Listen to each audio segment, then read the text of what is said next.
Every 20 years, the market falls in love with the technology and forgets how money works. It happened with the internet, it's happening right now, and this time it's AI. And one company proves it, Nvidia, a company that makes chips now worth more than most countries on earth, more than the entire economy of Canada.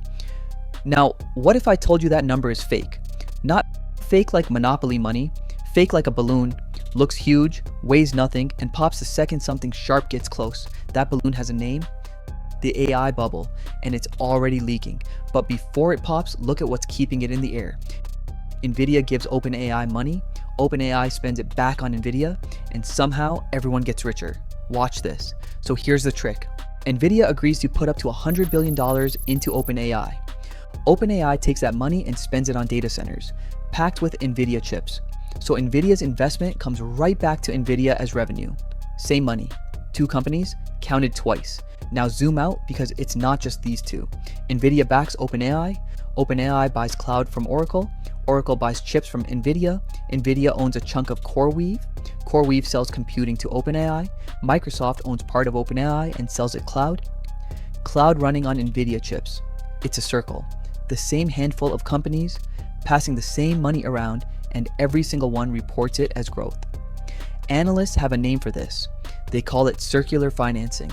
And in 2026, the size of this loop crossed $800 billion. Here's the joke writing itself.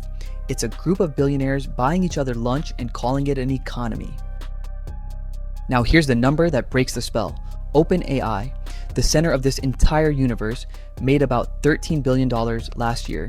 13 billion, and it committed to spending 1.4 trillion. Let me put that in perspective. That's like someone earning $50,000 a year signing up for 5 billion in bills. And people noticed when an investor asked Sam Altman how a company with 13 billion in revenue promises to spend over $1 trillion, he didn't explain. He got angry, told him to go sell his shares. Then, quietly, months later, OpenAI cut that number from 1.4 trillion down to around 600 billion.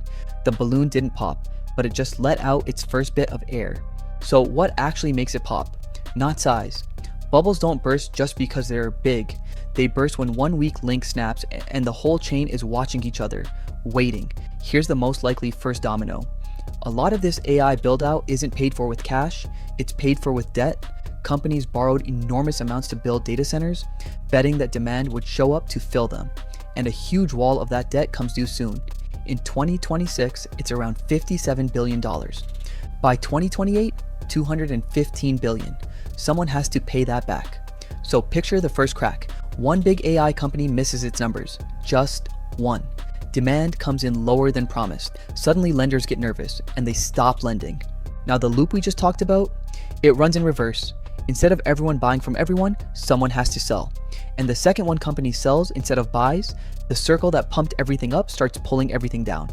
The weak players go first, the ones running on borrowed money with no real profit. Then the fear spreads to the strong ones.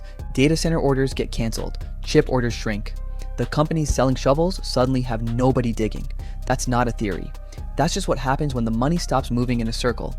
Every crash like this feels like the end. It isn't. It's a filter. Go back to the dot-com crash in 2000. The internet was real, but the money got there years before the profits did. When it popped, the Nasdaq lost almost 80%. $5 trillion? Gone. Amazon fell from over $100 a share to around $6. Everyone said the internet was a fad. They were wrong. Amazon didn't die. It went on to run half the internet. Google, eBay, Apple. The survivors didn't just come back, they became the biggest companies on earth. Here's what actually happened. The crash didn't kill the internet.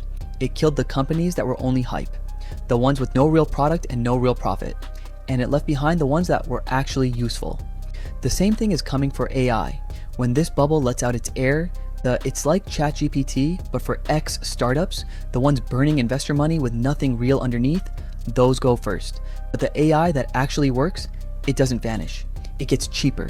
It gets quieter. It just becomes normal. Part of everything. The way the internet did. So the AI bubble bursting was never the scary part. It's not the death of AI. It's the moment it stops being a promise and starts being a business. The hype dies. The tech stays. That's how every real revolution works. First everyone panics, then everyone forgets it was ever in doubt.